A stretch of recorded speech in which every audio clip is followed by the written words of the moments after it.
ओम नमः शिवाय। लास्ट जो वीडियो मैंने बनाया उसके अंदर मैंने 7 चक्रा के बारे में बात की थी। फिर लगा कि इसमें कुछ आधा अधूरा सा इन्फॉर्मेशन लगता है, तो मैंने कहा चलो और एक वीडियो बनाते हैं कि वो जो चक्र है अपने शरीर में। हालांकि मैंने बताया कि नंबर ऑफ चक्रस अंदर है शरीर के अंदर, पर महत्व जो मेन मुख्यत्वे गिना जाता है वो 7 है, जो आपने शास्त्र में भी पढ़ा है। और मैंने एक बात का खंडन किया था, शायद आपने नोट किया होगा, और कई लोगों ने बहुत ही अच्छा रिस्पांस भी किया और बताया कि नहीं आपने जो बताया बात सही है। मैं ये कहना चाहता हूँ कि चक्र जो है उसको कभी जागरूक नहीं किया जाता, वो ऑलरेडी जागृत ही होता है, पर वो सदंतर उसके अंदर से निकलते हुई एनर्जी या प्रवाह जो है वो, क्योंकि सही दिशा में हम लोग उसको डाइवर्ट नहीं करते तो वो वेस्ट होता है।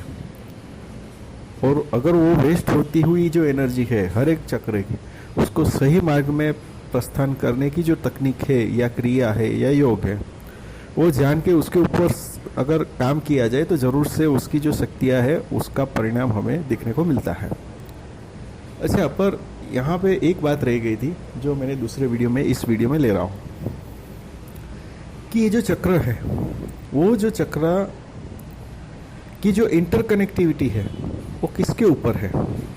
कभी आप लोगों ने सोचा इसके बारे में? कहीं पे भी बताया नहीं गया है, या बताया गया है तो बहुत ही उस टॉपिक को छू के फिर उस टॉपिक पे चले गए, पर उसकी इंटरकनेक्टिविटी ऐसा कहीं पे भी बताया नहीं गया, या तो बताया गया है तो सिर्फ उसको छू के तुरंत बाहर निकल गए। यहाँ पे मैं उसका फोकस करना चाहता हूँ। जैसे कि ये जो 7 चक्र है, वो 7 चक्र के अंदर जो अपनी 3 महत्व की नाड़ियाँ जिसको बोलते हैं, इंडा, पिंगला, सुषुम्ना, ये तीनों का जो संचालन है वो संचालन ये 7 चक्रों के कनेक्शन में होके होता है। ऐसा कुछ लॉजिक है, यानी इंडा, पिंगला और सुषुम्ना नाड़ी, उसके बारे में सबको पता है, जिसके अंदर हम डिटेल्स में जाएंगे नहीं, ठीक है। उसमें भी आप देखो तो 72,000 नाड़ियाँ बताई गई है, राइट।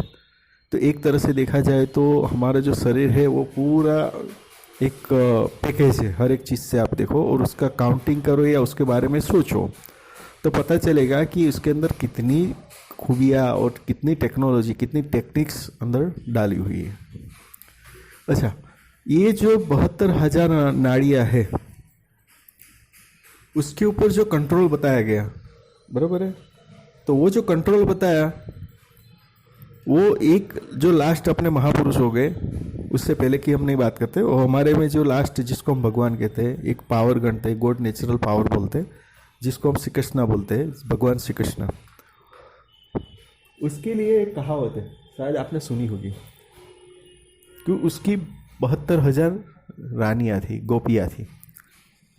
यहाँ पे उसका कहने का तात्पर्य ये था कि उसका ये जो अपने शरीर में 72,000 नाली जो है उसके ऊपर उसका काबू था, कंट्रोल था। पर क्योंकि उसको अलंकार और उप अलंकार के अंदर हमारे अंदर जो एक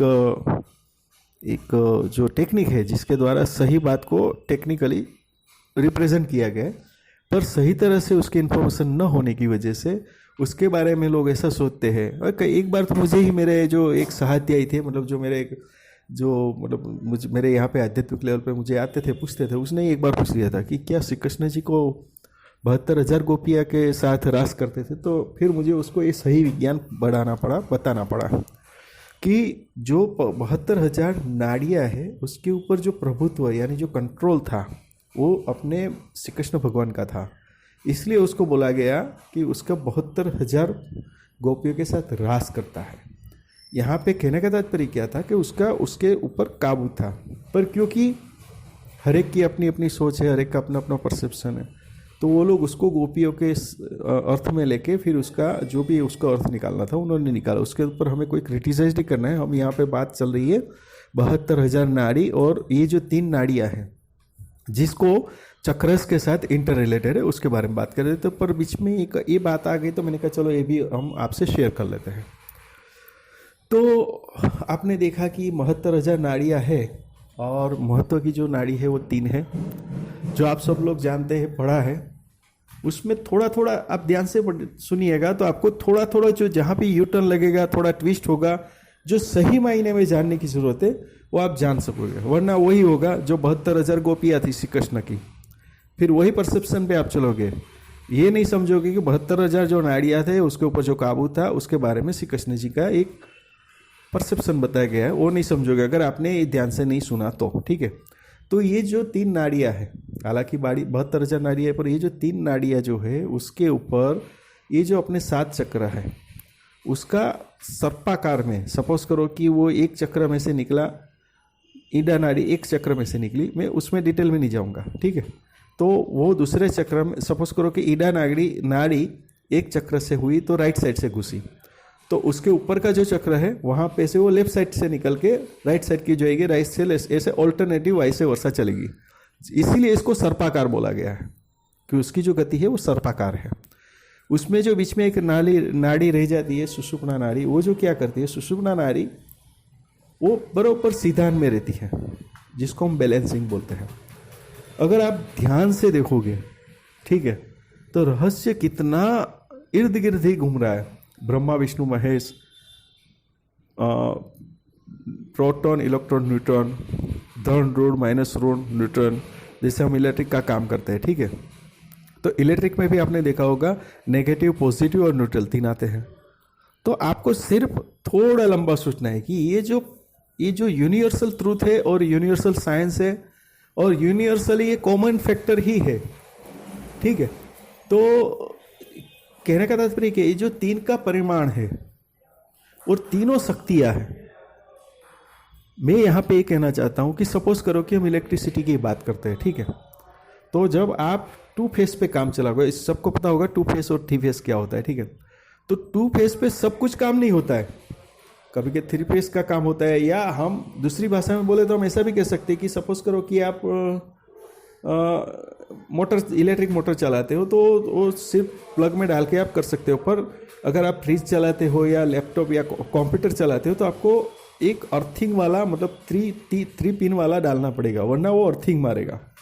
मैं कहना क्या चाहता हूँ, आप समझना बात को, कि एक कैपेसिटी के बाद जब एनर्जी बढ़ जाती है, कहने का तात्पर्य क्या है कि एक स्पेसिफिक एनर्जी का जनरेशन या यूटिलाइजेशन के समय उसका अगर बढ़ाव है यानी ज़्यादा है तो उसको अर्थिंग फेस की ज़रूरत पड़ती है, यानी कि न्यूट्रल फेस की ज़रूरत पड़ती है, यानी कि सुषुम्ना नाड़ी की ज़रूरत पड़ती है।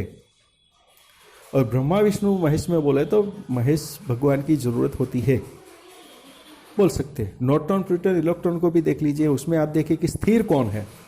बाकी 2 जो खिलाड़ी है वो घूमते रहते हैं एक दूसरे के साथ, पर उसमें भी एक जो है, एक खिलाड़ी जो खड़ा ही रहता है, मतलब स्थिर रहता है। न्यूट्रॉन प्रोटॉन इलेक्ट्रॉन में भी आप ध्यान से देखिए, एक खिलाड़ी खड़ा ही रहता है, देखा आपने। तो कुल मिला के आप देखो तो हमें सिर्फ हमारे जो धर्म के अंदर बताया गया है उसको बहुत ही लंबी सोच के साथ इसको समझना पड़ेगा, सोचना पड़ेगा। ठीक है, मेरे कहने का तात्पर्य यह है कि जो सुषुम्ना नाड़ी है उसको अर्थ नाड़ी बोलेंगे, अर्थिंग नाड़ी बोलेंगे, जिसकी कनेक्टिविटी, यानी कि आप सोचो कि हमारे शरीर के अंदर जो एनर्जी का प्रभाव है वो कितना ज़्यादा होगा कि उसके अंदर भी अर्थिंग की जरूरत गिरती है, यानी कि सुषुम्ना नाड़ी की भी जरूरत गिरती है। कहने का तात्पर्य यह है, आप इस सोच से इस बात को समझने की कोशिश करिए। ठीक है, आज मैं वो सब बात नहीं करूँगा, उसके लिए पूरे शास्त्र भरे हैं, आपके पास कितने लिटरेचर हो गए, यूट्यूब में भी बहुत सारे आपको ये लेक्चर मिलेगा, पर जो मैं आपको समझाना चाहता हूँ वो शायद आपको कहीं पे भी नहीं मिलेगा। ठीक है, तो कहने का तात्पर्य क्या है कि आपको ये सब चीज़ को एक साथ जोड़ के देखना पड़ेगा कि एग्जैक्टली है क्या और उसका हम इस्तेमाल क्या कर सकते हैं। मैंने आपको यहाँ पे बात को डाइवर्ट किया, मैंने क्या कहा आपको कि एक स्पेसिफिक एनर्जी से ज़्यादा अगर एनर्जी जनरेट होती है या यूटिलाइज होती है तो उसके अंदर एक अर्थिंग लगता है, यानी कि न्यूट्रल लगता है, यानी कि अर्थिंग बोलते हैं इलेक्ट्रिक के अंदर। और इसके अगर नाड़ियों के बारे में बात करें तो उसको सुषुम्ना नाड़ी बोलते हैं। और मैंने आपको बताया कि न्यूट्रॉन प्रोटॉन इलेक्ट्रॉन में सोचिए तो आप वो मैं आपके ऊपर छोड़ता हूँ कि उसमें भी आप ध्यान से देखिए या फिर यूट्यूब पे ढूंढ लीजिए या गूगल पे सर्च मारिए, आप जानते होंगे कि उसमें भी एक खिलाड़ी है, मैंने आपको बताया वो स्थिर रहता है, बाकी 2 खिलाड़ी इनके इर्द गिर्द घूमते रहते हैं। तो यहाँ पे आप समझने की, सोचने की कोशिश करिए कि इसके पीछे लॉजिक क्या है। अच्छा, और इसी वे में बताने की क्या कोशिश की गई है कीमियागिरी के अंदर भी देखा होगा आपने, सूर्य चंद्र जितने भी कीमियागर लोग हैं वो इसके बारे में बहुत अच्छी तरह जानते हैं कि उसको सूर्य और चंद्र का ड्राइंग उसको हर एक जगह पे दिखा होगा। हम लोग पागल हो जाते हैं, जितने भी रस सिद्ध में लगे हैं वो सबको चिल्ला चिल्ला के इसके बारे में बताया जाता है। सूर्य चंद्र, सूर्य, यहाँ पे भी वही लॉजिक लगा है कि इंडा पिंगला सुषुम्ना नाड़ी है उसको डाइवर्ट कर दिया। कैसे डाइवर्ट कर दिया कि जो पिंगला नाड़ी है उसको सूर्य नाम दे दिया, इंडा नागली है उसको चंद्र बोल दिया, ठीक है। सुषुम्ना नाड़ी आप जानते हो न्यूट्रल है, ठीक है। तो कहने का तात्पर्य क्या है, यहाँ पे भी सूर्य चंद्र का इस्तेमाल कर दिया। तो आपको ये सोचना है कि सूर्य और चंद्र, हमारा शरीर, पृथ्वी, अंतरिक्ष, जो कुछ भी है उसके अंदर ये जो दो फैक्टर है सूर्य और चंद्र, उसका क्या महत्व है, ऐसे सोचे या इंडा पिगड़ा सुषुम्ना नाड़ी की ओर सोचे, या नेगेटिव पॉजिटिव न्यूट्रल की ओर सोचे, न्यूट्रॉन प्रोटॉन इलेक्ट्रॉन की ओर सोचे, ब्रह्मा विष्णु महेश की ओर सोचे, या त्रिदेव गिने, तीन जो शक्तियाँ है, त्रिदेव शक्ति जिसको बोलते हैं, उसके बारे में सोचे, कुछ भी सोचे, पर ये सब चीज़ कुल मिला के शब्द की हेराफेरी है। मैं ये कहना चाहता हूँ ये पूरा का पूरा जो खेल है, जो राज रची जाती है, वो पूरा खेल ये तीन जो शक्तियाँ है उसके बीच की ही है। तो आशा करता हूँ कि आज का जो नाड़ी के बारे में जो अभ्यास मैंने किया या आपको बताने की कोशिश की वो आपको अच्छा